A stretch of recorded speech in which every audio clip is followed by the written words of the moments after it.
সুবহানাল্লাহ আলহামদুলিল্লাহ লা ইলাহা ইল্লাল্লাহ আল্লাহু আকবার লা ইলাহা ইল্লাল্লাহ লা ইলাহা ইল্লাল্লাহ আল্লাহু আল্লাহু আল্লাহু আল্লাহু আল্লাহু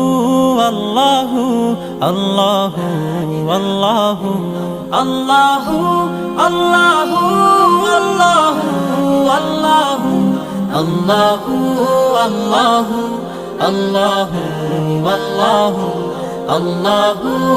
আল্লাহু আল্লাহু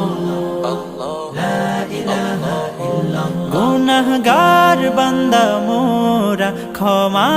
করে দাও গুনাহগার বান্দা মোরা ক্ষমা করে